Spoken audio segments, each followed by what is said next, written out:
I'm having to do these these videos in short segments because it's a new channel on YouTube. If I only, because I've made longer videos, and since I don't like to edit, I just redo the whole video, which is stupid, I know, but um, anyway, I know how to edit, but it's on a Windows computer. I don't know how to edit on my Mac, and my Mac is my newer computer, so I'm still trying to learn how to do that, and I'm just kind of like dragging my feet because I don't know, I'm not motivated. That's what it is. See, with autism and ADHD, the thing is we only do things when we're really motivated and we're passionate about it. So it's hard to get us to do things that we don't, we kind of, I don't really want to do it. And I know a lot of, I look normal, and well, come to find out, like, just look up female autism, diagnosed people on YouTube, and or on the internet, and it'll just have a long list of all the different signs and things that you pick up on. And I have most of them. It's just amazing. Maybe I'll do a video of all the different things, I just feel like I have to explain myself all the time because I'm really not a social person, and if somebody's trying to shut me down, then I just go into my hidey hole and I don't talk about it. I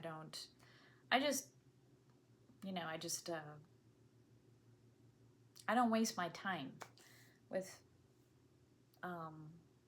people that want to argue. I hate arguing. And so one of my mantras is, let's agree to disagree. I don't want to argue. You have your way of thinking and believing and saying, and I have mine, and we're both right. Neither one of us is wrong. It's just, I don't want to argue with you, and so I'm not going to. So, but I know after watching, YouTube videos and reading up, taking the tests, I bought a few books. I haven't really found one that I really connect with, but I connect with people on YouTube more than I do in the books. So I'm really going to talk about that a lot on this channel because it's a big part of my life, and it affects me. So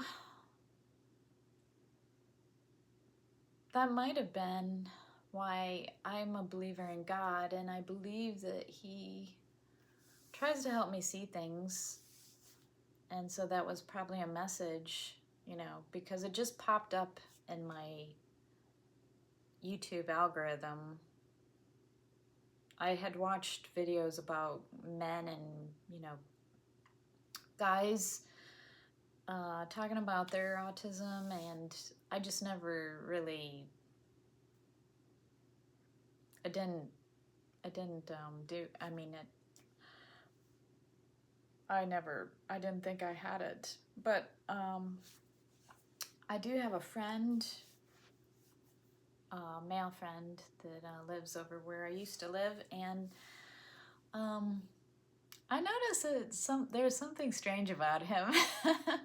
And I knew a little bit about Asperger's and autism because he would always, he's had a nervous tick about, he would like constantly be doing this with his, he didn't even know it, he wasn't, but it's called stimming.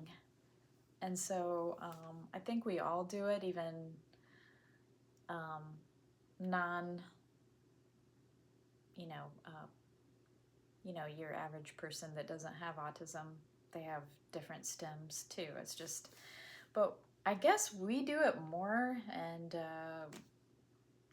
because the main thing about autism and Asperger's is socializing. We have a difficult time socializing, and some people have hard time reading people's faces or their emotions, and we have a hard time like expressing our emotions, and our faces are not very expressive. Some people, I'm not talking about all people with autism, because we're all different. So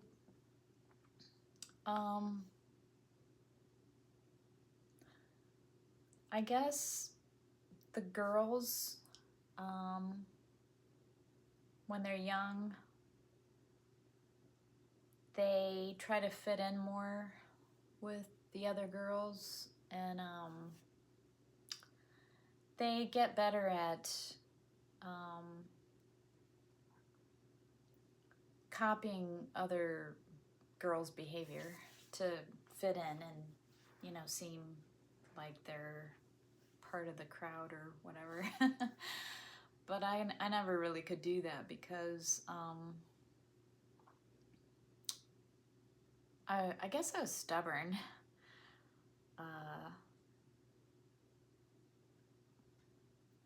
I don't know. There's times that I really wanted to fit in, and then there's other times when the girls or the other kids would just like, I could tell they were rejecting me, so I got to have like a hard shell, and say, fine, I don't need you anyway. I'll be my own friend. And so I learned how to just be by myself, and I loved reading books, and I loved my artwork, and what else?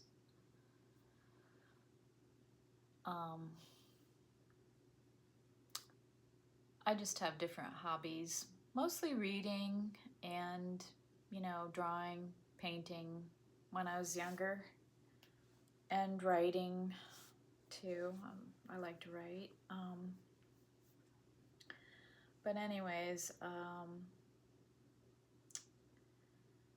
I just wanted to talk about that as well. And I think it's so much a part of me that it's hard not to talk about it, because it's me. It's like so much of who I am. And I think that's why a lot of people in my life have had problems reading me or understanding me and accepting me, because I think they just, they don't understand me, so then they make up stories in their mind about what I'm doing, and put a negative spin on it to make it seem like I'm a bad person when I don't feel like I am. I mean, I'm not perfect or anything, but like one time my dad was on the phone and he was complaining about me to one of my older brothers, and I was in the other room. I was like, in my room, but these walls are like paper, so you can hear everything going on. And I heard my older brother saying, well, Trish is a very selfish person. And then I come out and I said, oh, I'm selfish? Well, who's here taking care of our dad? Who's taking care of our dad? I don't think a selfish person would be here taking care of our parent. And that shut him up real quick. So it's just, I try to reach out to my family, you know, and as an adult, you know, and I hope like we can grow together. I can help them grow and grow into the people that I know that they can be, and stop lying and stop talking bad about people behind their backs, and let's help each other instead of, and he's the selfish one. I invited him to come here and help me fix up the house. Then we could go somewhere else, and we could rent this place out. And he and I have a lot of the same talents. I like working on houses, but as I'm older, I would need help. I don't want to injure, because I have a bad back. I don't want to injure myself. So I'm good at painting the walls. I'm good at, you know, learning how to do things. I can help somebody rip this carpet out, which needs to be done. You know, because I had a house back in my other house my only house that I was able to actually buy after my divorce. It was made in, it was built in 1925, so I got to do a lot of work on there, and it was fun. And my dad helped me, and we did a good job. Anyways, as I was talking, I invited this particular brother because he lives out of state, and he's in a really abusive relationship. His wife, they're not married, but it's a common law marriage. She is very mean to him, and yells and screams and calls him names, and they go through this cycle. She's really mean to him, and then she gets fearful that he'll leave, so then she is really nice to him. And that's the same cycle as an abusive relationship with women and, men who are abusive to women, but it's just the other way around. So it happens to men too. And last Christmas, her grown son, who lives with them, punched my brother in the face and knocked out his teeth. His beautiful teeth. And I just think he might end up dead, you know. This was an opportunity for him to come here and do something good and positive. And him staying there, I feel, is selfish, because